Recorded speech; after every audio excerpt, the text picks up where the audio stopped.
NutraCast. This episode is sponsored by Friskies, who would like to tell your cats hi. Now, if that didn't get your cat's attention, there is one thing that always does the trick. Just pour some Friskies crunchy food in the bowl and you'll hear those paws come running. Works every time.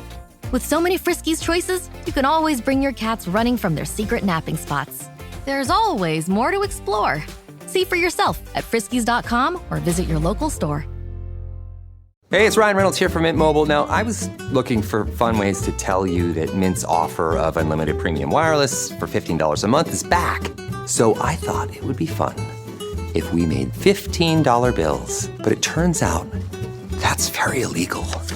So there goes my big idea for the commercial. Give it a try at mintmobile.com/switch. Upfront payment of $45 for 3-month plan, equivalent to $15 per month required. New customer offer for first 3 months only. Speed slow after 35 gigabytes if network's busy. Taxes and fees extra. See mintmobile.com.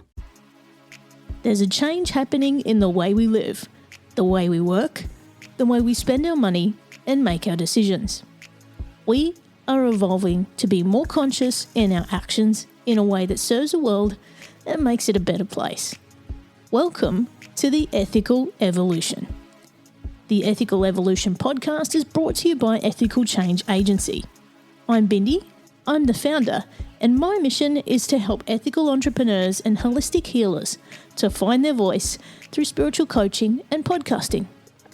I'm honoured to bring you the stories of those who create change through healing, kindness, innovation, purpose, and spirit. Understanding that to create collective change, we need to be the change. It all begins with us.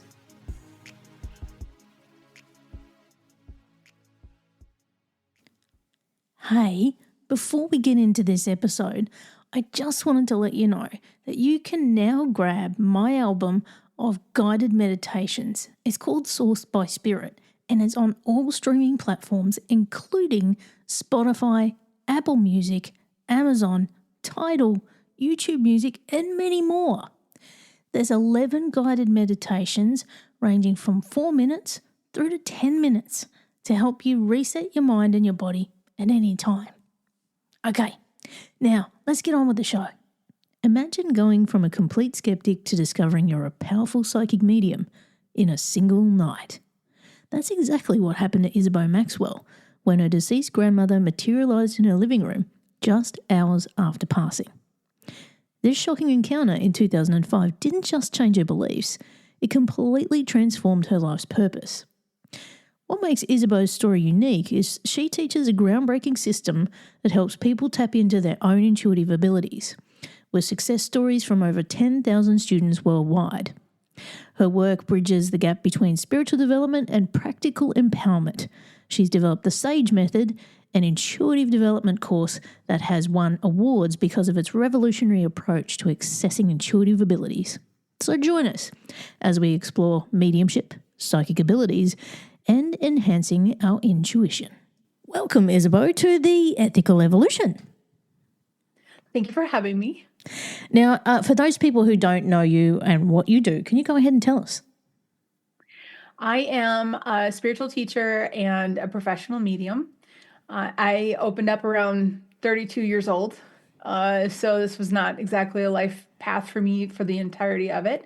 But now I spend my days helping others open up their intuition, kind of in the sense of if I can do it, you can do it too type vibe.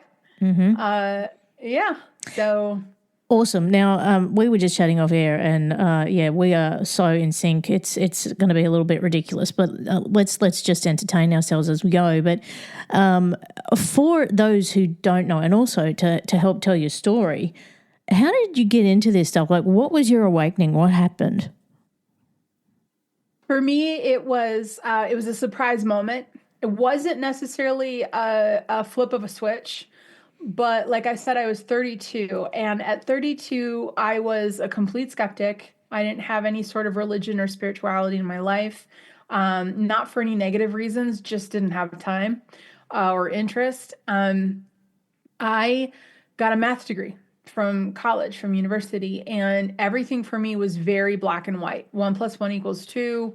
anything science oriented. Like I was really in that world. And then at 32, my grandmother, who was pretty much my mom, passed away. We were very far apart distance wise, so I couldn't be there.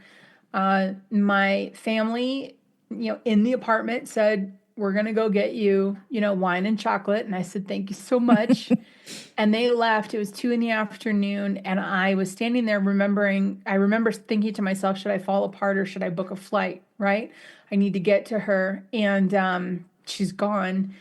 And then she showed up in my living room, just right in front of me.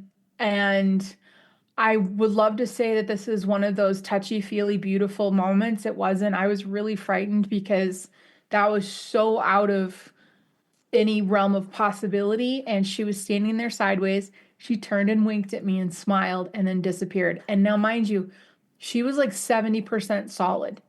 So it wasn't even, did I catch it out of the corner of my eye? So she left. I said, must have been a hallucination, must have been grief. Couldn't be anything other than that. And then I missed her so much that I said, well, what if this is real? Mm-hmm. I'm going to scientifically prove it, right?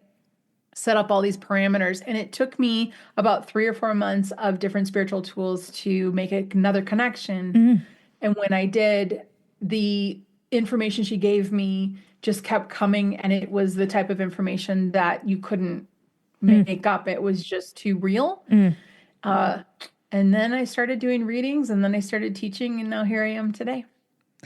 Now, I've had countless psychics and mediums on this show, and over the years, many have said to me, you're psychic, and I've kind of proven that as well as I've gone along. But people go like, how do you do that? How do you learn that? How do you tap into that? But it's really quieting down all the other stuff that's going on and tapping into your intuition and really listening. Does it ever feel like you're a marketing professional just speaking into the void? But with LinkedIn ads, you can know you're reaching the right decision makers, a network of 130 million of them, in fact. You can even target buyers by job title, industry, company, seniority, skills, and did I say job title? See how you can avoid the void and reach the right buyers with LinkedIn ads. Spend $250 on your first campaign and get a free $250 credit for the next one. Get started at linkedin.com/campaign. Terms and conditions apply. Listening, isn't it? Yeah, this is why I was excited to talk to you, because you get it. And you're out there helping people with that same kind of approach, because we're naturally intuitive. It's naturally already in there and completely strong. It's blocked or it's shielded or it's clogged up, or however you want to say it. And it's the calming of the mind, and it's the releasing of the huge to-do list in your head, all the worries, all that type of stuff. So it's not necessarily gaining intuition. It's more decluttering into it. I did 2 years of healing with a sound healer here in Brisbane, and that was where I really tapped into my intuition, because I remember the first visit I had with her, I walked in and she already told me what it was there for. Like, I didn't even say a word. And I just went, yeah, how did you do that? And it was then I saw the power of it and how, incredible it is and how spot on it can be. And when you can do that and really trust in it, it's life-changing, not just for yourself but other people. It's just mind-blowing. It really is. Sometimes something comes through and you're just like, how? There comes a point when you start to explore it and open up to the possibility, because that's a block in itself, right? Believing it's not real keeps the blinders on. I had a lot of experience with that. And then you start opening up, and the stuff that comes through, there's no turning back. Because you can't, because it's too much of a coincidence to ever call any of it a coincidence again. Yeah. Really. Yeah. Is where it is. And then you step into it. I found, healing a lot of trauma helped open the doorways to my intuition and my psychic abilities. Did you find the same? I did. And there's something to be said about wounded healers. People who go through what is the terminology? The journey of the dark night of the soul, Yeah. right? People that have gone through a lot of that, it almost takes parts of you like a puzzle and just throws the pieces in the air. And we walk around with these puzzle pieces floating, not connected. And it's when we start to heal and we put them back together that all of a sudden we start to see the big picture. And then everything starts to fall in line. So for me, it was a lot of trauma healing. To be direct as well, it was healing on the way. It wasn't even like, hey, Bo, when you get rid of these things in your life that are not good for you and harmful, then we'll talk about intuition. Intuition, and I tell this to my students all the time, it opens if you're in the process. It doesn't wait for you to get there to open up. As long as you're moving toward that process, it will remain open. It's when you hold still that it shuts down. And so it was open for me. It took me probably a good 8-10 years in my journey of getting rid of, because some things are hard to get rid of. Yeah. Now, you said, you saw your loved one who passed just appear in front of you, and most people be like, yeah, right, because there are skeptics, right? But I get it. I completely get it. My grandmother's always here, in different ways. It might be she'll show up in a dream, or I'll just feel this glow that she's there, and quite often she's around. But for you, in terms of your talents and what comes through for you, is it visual? Like, do you get visions, or do you get like messages or like signs? Like, what works for you? Hey, it's Paris. I love sparkly things, right? Like stars. Duh. And thanks to Hilton and AutoCamp, I just slept under them. Picture me serving looks by the fire outside my luxurious Airstream, making s'mores with the kids, while a national park is our backdrop. The great outdoors meets Hilton hospitality. That's hot. Explore all the new ways to stay at Hilton.com. Hilton for the stay. How does it come through for me? Yeah, I want to throw out there too. I was also saying the exact same thing about, yeah, right. I was the first one, and I actually didn't say anything. We went to bed. I woke up the next morning, and my husband at the time said, I had the strangest dream. It was super realistic, and I hadn't said anything to him. And he said, your grandma was in this dream. She was wearing this blue shirt. It was like short sleeves and a button. He described to a T what she was wearing when she was standing in the living room the day before. Whoa. And it was almost like now I can look back at that and I know that she was like, I can stand in front of this stubborn little girl, clear as day, and she's still not going to listen. So now I got to visit this Yahoo in his dreams. And then maybe the next day, and that's how I got the courage to move forward. But I love talking about how everyone's intuition is so different, because the second somebody tries to be like someone else, it doesn't work. And then they think their intuition doesn't work, when in reality, they just need to do it in their style. For me, I am very visual. I saw things first, and at first it was a little bit like charades. Like I'd see a little pop of an image or something, and then eventually the images started to kind of free flow into more form, stay a little bit longer or last a little bit longer, like more of a vision. But I try to make sure to tell this point as often as I can. I don't see like I would see something on a television screen. I see it's almost like it's in a faded room. Yeah. That something shows up, and it's actually the knowing, that core intuitive sense that fills in the knowing of what I'm looking at. And I think a lot of people get sidetracked thinking that they're going to see something as clear as a TV screen. And that's a block. And then when you say that to them, a lot of times someone will go, wait a minute, maybe I have been seeing all along. And it's like, yeah, for some people, it's very faded. And I hear too, but I hear as if it's my voice kind of just trying to tell me a phrase, So mine are both very subtle, but I've been using them long enough that I can really rely on the accuracy. What about you? Well, mine started out as sort of like messages, and it was really funny because I would always drive by this cemetery, and that's when they would happen. And they were just random. I'm like, what does this stuff mean? Who's it for? And I started to work out that, I need to listen to this. And it's not just for me, it's also for other people. And it was like messages I had to pass on. And I knew intuitively who needed to hear that. And so I would go and tell them. I don't know who it was from, but I would tell them. And then as time went on, it was more in my decision-making kind of stuff, and also, choices and just like creatively the things that I do, that it really shone through. And I was like, this is pretty cool. Like, my whole podcast, my business, everything was all developed from a vision. It wasn't a conscious thing really. And I know people laugh at that, but it was. Like even my logo that you see behind me, that was a vision.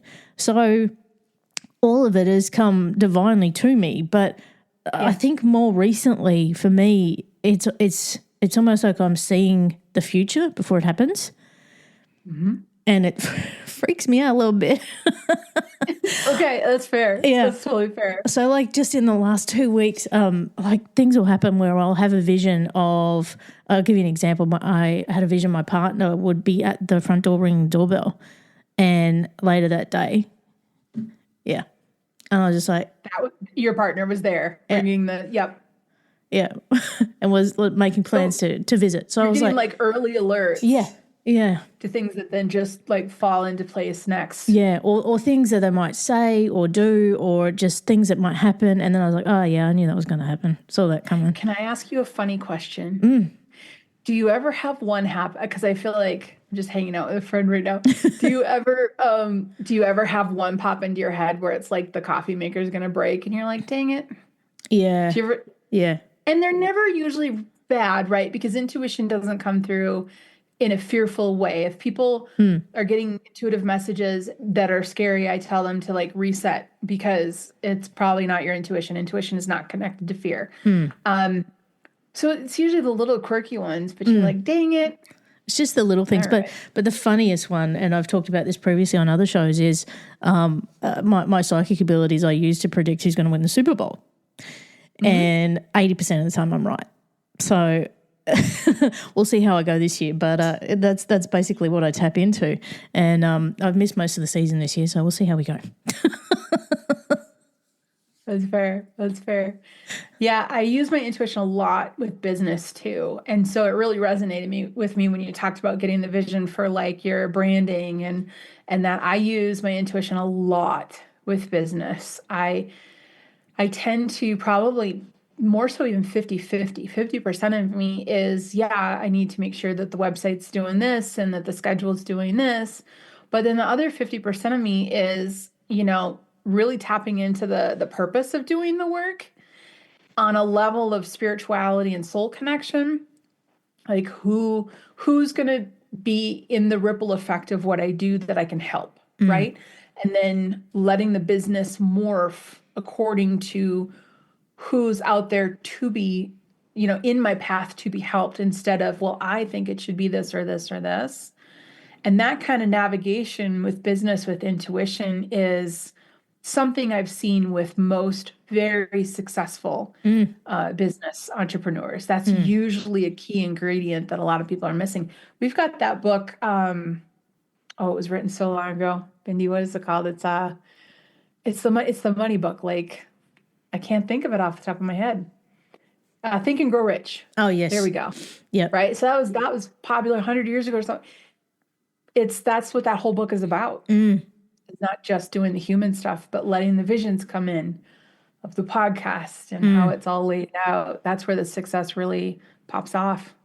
Yeah, and like you may get when you're not in that intuitive zone. When you're running a business, you're constantly thinking about, okay, what's the bottom line? But sometimes you've got to get out of that space so that you can actually influence those results, because if you're not in touch with the energetic alignment of why you're doing this in the first place, You really lose the heart of why you're doing what you're doing. And I did that for a while and I was like, nah, this has got to stop. And I changed my whole tact and I stopped doing certain things that I knew I could make money from, but I wasn't enjoying it. So I took them out and I did more things that would ultimately grow a bigger footprint, but I enjoyed more. So sometimes you've got to, I don't know, take the hit on the bottom line sometimes before it takes off, but you got to listen to your gut really to do that. Exactly. Both business and personal. Yeah, absolutely. Absolutely. Because something intuitive will come in and, let's not skirt around it. The intuitive message is wait or have patience. And I got to tell you, I'm not a very patient person. So it's hard. Like, you sound more patient than myself, but you got to follow that. Where it's like, hold on. Okay, now go. Yeah. Right? Yeah. So that's the beauty of intuition, is helping us balance out our tendencies to get there on the right schedule, the right time, the right way that we're supposed to show up. Which kind of leads us to, as entrepreneurs, we kind of want to be the Swiss Army knife of everything, don't we? Like, we want to be able to do everything all at once, but that's really a great way to burn out and not a really good way to grow. So I think using your intuition is a really good way to go, okay, now's not the time for this, maybe later. Like, the idea's still there, right? But now's not the time. And actually tuning into that intuition and going, if I do this now, what happens? Is this right or not? Yes, and to piggyback off that a little bit and add to it, also I'll use intuition in that same feel to ask if it's okay to wait on something. Yeah. And it always is. It's just me needing like that intuitive self-permission to not have to get everything done all right away. It's a tough one for me. Yeah. So. Yeah. There's been many things that I've done that I wasn't expecting to do them at that particular time. I'm like going, no, now's the time. And I think when you get that feeling as well, when you're like, no, I've just got to go. Like, if you wait, like, you just know that you're going against your intuition. You didn't listen. And we've all been there, right? We've all taken that moment where we've gone, nah, I'm just going to do this anyway, and I'm not going to listen to my intuition, and bite you in the butt every time. Every single time. It's like, I should have waited, or I should have gone faster, or and then we let go of the should haves. Okay, we're perfect. We're perfect in the moment we're in, kind of thing. But it's people who use intuition in their business just improve their business dramatically and their own well-being through business. Being a business owner is hard. So I'm seeing a lot because I do a lot of graphic design and video design and music production work as well. I'm finding it come through a lot there at the moment. Like, it's really directing my creative output, and like the stuff that I'm putting out, people are just like, wow, this stuff's like just not like anything else. And it's just feels so right, when you put it out and you just feel so good about it. Yes. Exactly. For me, my niche is teaching courses, and I love teaching. I love giving people tools to use. Like, try this, try that, try that. That's my thing. I'm not a big fan of like, do it this way and follow me and do it exactly the way. I'm more like, try these 10 tools. You're going to love 2 of them. I don't know which 2, but give them a try. And teaching courses, the thing that really ramped up my teaching was letting go of, and I'm kind of sparked by what you said about like your branding and your design work. I really had to let go of the box. This is how mediumship is taught. This is how animal communication is taught. This is how auras are taught. This is how card reading is taught. And I had to just give myself permission to just get into the flow and let my intuition guide me through teaching. And the classes became so much deeper than I probably would have done if I stayed in a box, which I'm assuming is some of the production coming out of your graphic work, where you let that intuition come out. And then when it's done, you look at it and go, holy cow, that's a good piece of artwork. And I've had classes where I've got done with them and I went, wow, that's a good class. Like, but we got to let go and let that intuition be a part of it. Yeah. And the funny thing on the back end of that is, you know, like when you're creating artwork, it's quite subjective. People are going to like have an opinion, right? Particularly when you're going to be selling things for money. And you're in contracts and all this kind of stuff. I had people, you know, like tell me, no, you can't use that because it's this, that, and the other. And I actually just put my foot down and I said, yes, I can. And these are the reasons why. What happens is when I do that, there's this underlying, it's almost like there's methodology behind the creation and the design. There's meaning to it. It's got, you know, it's all there for a reason. It doesn't just fall there. It's all there for a reason. And I can explain it easily. And I'm like, no, I'm not changing a thing. And they're like, oh, yeah, all right, fine. And they eventually give in. But like if you don't, again, it's coming back to your intuition and trusting in that you're 100% in on this and nobody's going to steer you off that path. Yeah. When you know, you know. And sometimes it's a matter, in the courses for me, sometimes it's a matter of saying to the student halfway through, hang in there and stick with me on this. This is going to make sense when it's all done, right? Probably the same with some of your design work. Just hang in there. This is you'll get where I'm going with it, you know? But yeah, it's, I love my job. I know it's sort of sidetrack sentence there, but I really do. I get out of teaching courses or group sessions, like in the community, things like this. And it's just, you know, you think about the jobs that you could have and then you think, I am super grateful for this. Yeah. Yeah, absolutely.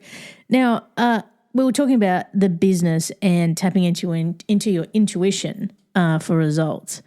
With the students you have and the people that you work with, what kind of results are you seeing through them doing that? Through the business avenue. So the Sage Method is a course I've been teaching since like 2007, 2008.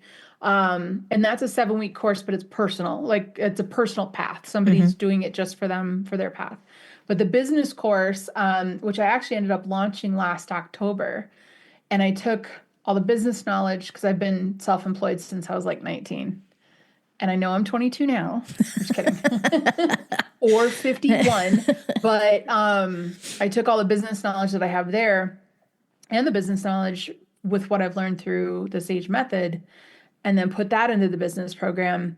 And we launched last October, and it has been so much fun because I've seen a lot of success, and it's really cool to hear people, especially when they use like a spiritual tool, where they'll like send up a message to all the guides of potential future clients. Hey, I just want to let you know I'm here. That's like one little tool, but they do it. And then the next day they get 2 bookings. And then they send you an email. They're like, holy cow, this works. And I love it because it just excites me so much because what I want to say to them is it's you. You did that. That's you connected. Right. And then it works. It's all about, with spiritual business and intuitive business, it's all about stepping into the flow that you're supposed to be in with like intention and saying, okay, I'm doing this business with intention. I'm doing this business focused on the ripple effect I'm going to put out in the world. And then knowing that it's not just you, you're not alone with it. There is every potential future client that's going to come your way, all of their spiritual guides and spiritual team that's watching over them. This is a whole team effort, right? And when people step into that groove and that spiritual kind of understanding, then things start falling into place. And you're like, yep, there it is. It's very exciting. Yeah, that is very cool. And I love the way you explain how they're not alone. They've got that big spiritual team there. Now, one thing that I've spoken about a lot when I talk to entrepreneurs, particularly when there's a spiritual bent to things, there's this kind of ick that comes sometimes when people talk about spiritual kind of business and money. Like they don't know what to charge. It doesn't feel right to charge this, or, you know, people don't believe in your talents and what you do. There's all these limiting beliefs that flow behind it. But it's almost become this, I don't know, this shared belief that people have that you shouldn't pay for these things. Yes. Yeah. If I could be very direct about that. the shared belief also comes from a source in which they pay for service. So the shared belief comes from this overall viewpoint of spirituality and religion. And with some exceptions, most all of those have always come with the requirement of opening your wallet. But because that's not in a paid one, you don't pay to enter the building, but you happen to get, spend money halfway through, but you're not thinking about it, right? So it's not so direct, and it's over the years has become this view as if it's been voluntary and, of service. People are being of service. That's one side of it, right?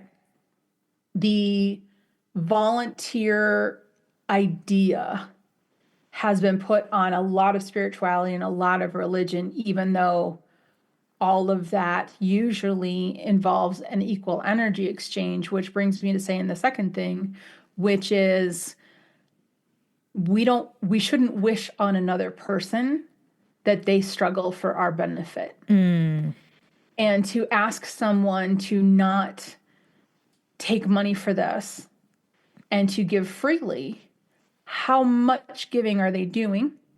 Is this 40 hours a week? Is this 60 hours a week? And how are we going to help keep a roof over their heads and food in their bellies? And how are we going to get the best connection with them intuitively, spiritually, if they're suffering? So to ask someone to go without so you can go with is not meeting someone on an even balance. But you are absolutely right.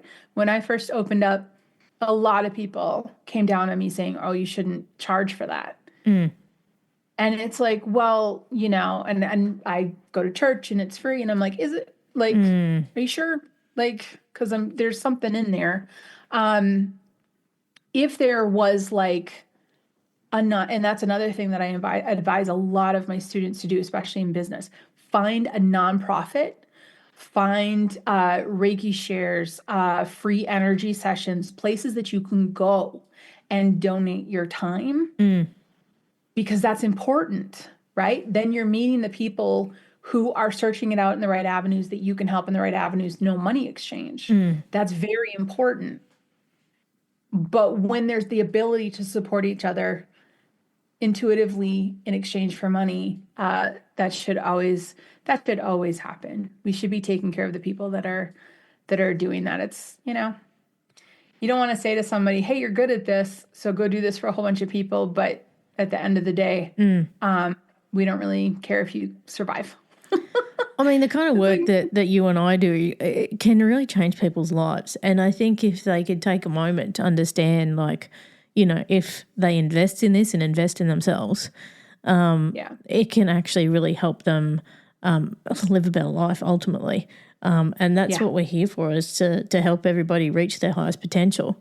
And, I love doing the work. And the more people I can reach in doing it, the better. Exactly. And it's also hard for spiritual entrepreneurs sometimes when they get out into the world, and very frequently they will do something out of the goodness of their heart, because someone's charging doesn't mean that they don't have the biggest, most incredible heart, right? Because a lot of times they'll go out there and they worry about what to charge because they don't, you don't do this work without being a caring and compassionate and empathic soul. You just don't. Yeah. And you go out and there's a lot of times you will offer a lot or too much or for free or all of that. And then you do find yourself getting into a loop. And actually I've got an example of that during, for myself even. And I knew this because I had been doing readings and volunteer work for numbers of years. And I learned over time that there were always going to be people who pushed that for their own benefit, right? But when COVID hit the globe, right, I was selling the Sage Method course online, and so people were purchasing it. So I dropped it down to like 90% off. I'm like, and by the direction of my guide. Cut it down to 90% off. People need this. I'm like, cool.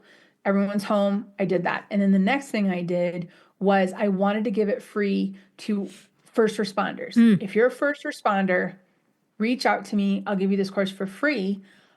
Yes, I understand you can't take it right now. You'll have lifetime access to it like all students do. When this is all done, that will help you, right? And I got flooded with people that were not first responders, lying, saying they were.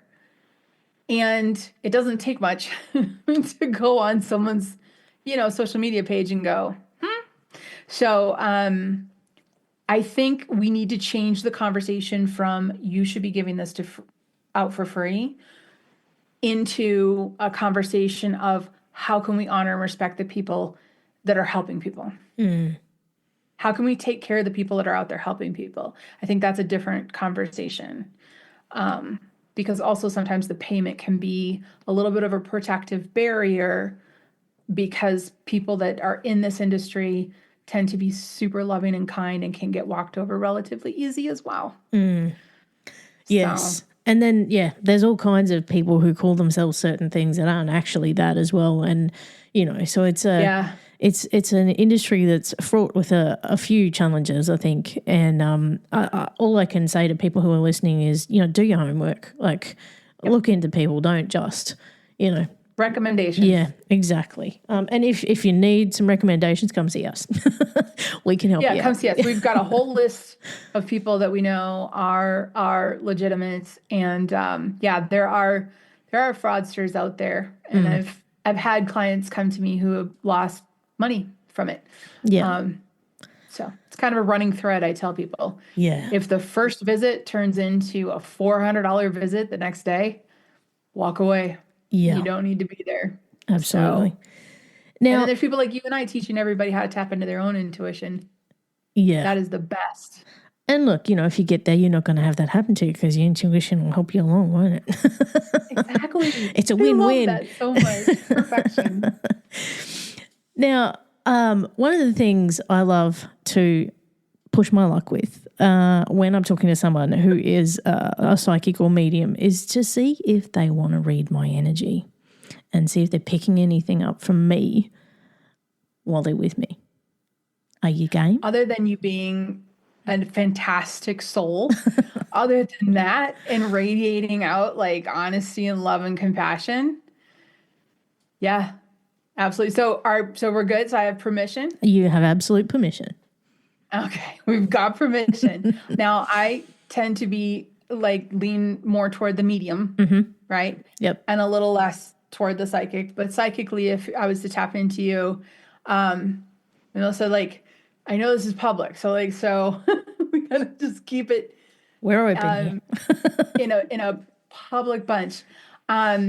So what I would say psychically, energetically, in addition to kind and compassionate, I would say in the last 5 years, a structure of boundaries were finally set up, which was a very wonderful thing for you. I would say that currently, as we speak, and I'm going to keep it just a little generic, but it'll mean something to you, just because we're on a public reading. But there is one old insecurity that is still continuing through that you are currently going head to head with.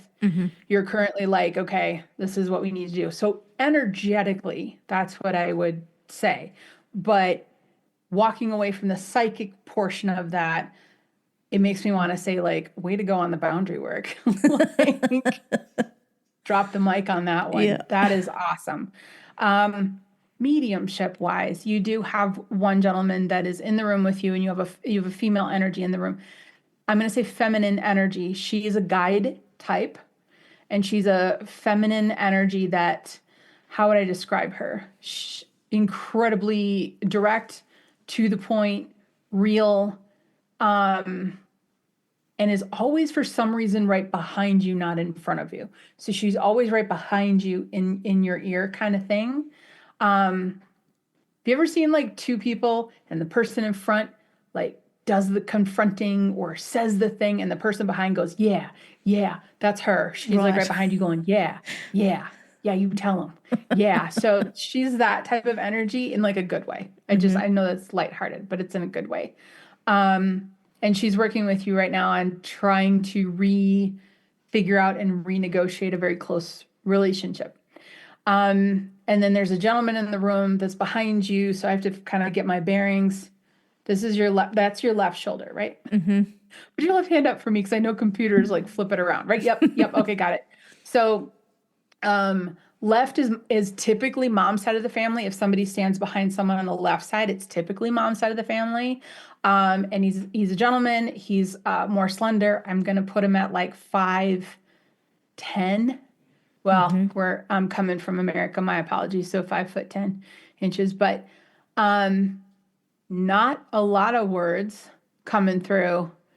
Just sort of kind of wants to see what's happening. I don't see a super tight, like long-term bond between the two of you. I'm not seeing that. I'm just seeing that he was part of your soul group.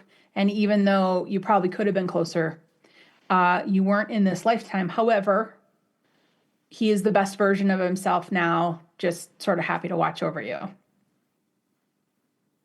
I apologize for the generic feel. Don't apologize at all. I'm never the one that wants to be like, and here's this part that I didn't ask you if you want to be. But is there any questions about any three of those?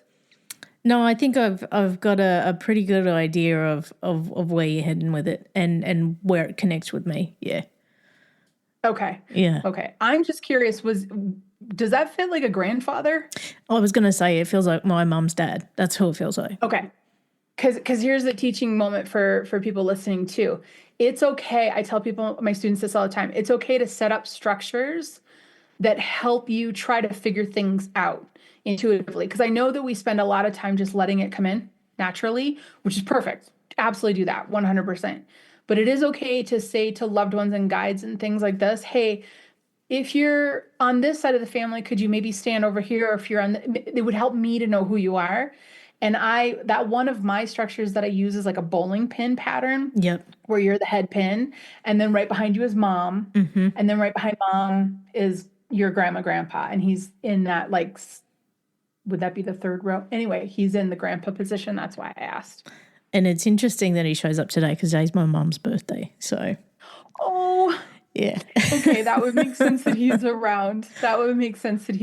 Yeah. Well, that's wonderful. Yeah, that's good. That's beautiful. And a lot of people who are mediums that say a man is coming through is usually my dad's dad. And I didn't have a hell of a lot to do with him when I was a kid because he died when I was young. But he keeps coming through like and apologizing, and I don't understand why. Really, what's going on? Well, and when you're really linked in with mediumship too, sometimes people like your mom's dad comes through and they don't say anything, and you're like, should you say something? And he's like, it's okay. And you're like, oh, okay. Sometimes it's a perfect balance to just know they're there. It makes complete sense to me because he was never a man of many words, but he had a very powerful presence. Like he was very there, you know? So I get it. I completely get it. Yeah, that was fascinating. Thank you so much for being game and doing that. I appreciate that. Thank you for being open to be read. Now, you do all sorts of things, and I believe you've also got a book out, don't you? Yes, the book is called Cracking Open Adventures of a Reluctant Medium, and it's a memoir written in story format because I get bored real easy. So I'm like, if I'm going to write a book, it better be fun to read. And it's a memoir, and it's for the first 2 years of me opening up, and it starts with my grandmother showing up in my living room. So it's a very real view of what happens for a medium. Fantastic. Now, for people that are listening and are really fascinated with what you do, where can they go to find out more? I do a really good job at keeping everything at the same website. It's thesagemethod.com. So THESAGE method.com. Fantastic. Now, I've got the last big question for you. What's the change you'd like to see in the world, and how can we bring it to life? Do you got like 3 hours? Because there's so much going on right now. I will say it this way. I grew up in Minnesota, state Minnesota, in the middle of the United States. Minnesota was a very heavy, had a very heavy Lutheran, how would you say that? Influence, right? There's a lot of Lutherans. Yeah. Minnesota. And it's one of my favorite religions. Like if someone said pick one, that would be the one I would pick, because their theme is don't be mean. And that's what I would like to see start to come into the world, is people being able to have a little bit more compassion for each other. I think it would fix everything. So, just don't be mean. Exactly. And it's really just getting to the grassroots of things, isn't it? Like the whole premise behind this show is that the change all starts with us. So each one of us just needs to start. Yeah. Yeah. Isabeau, you have been an absolute joy. Thank you so much for being a part of the Ethical Evolution. Thank you for having me. Thanks for listening to the Ethical Evolution podcast. If you're ready to be the change and would love to work with me on finding your voice through spiritual coaching or creating your own podcast with impact, visit ethicalchangeagency.com. If you're enjoying the show, please subscribe to the YouTube channel. It's growing every day with great content and highlights you may not have heard on the podcast. In addition, please subscribe to the podcast on Spotify or Apple, and why not leave a 5-star review? If you're not following me on social media, you can find me at Ethical Change Agency on Instagram, LinkedIn, Facebook and YouTube, and at DJ Bindi on TikTok and Instagram.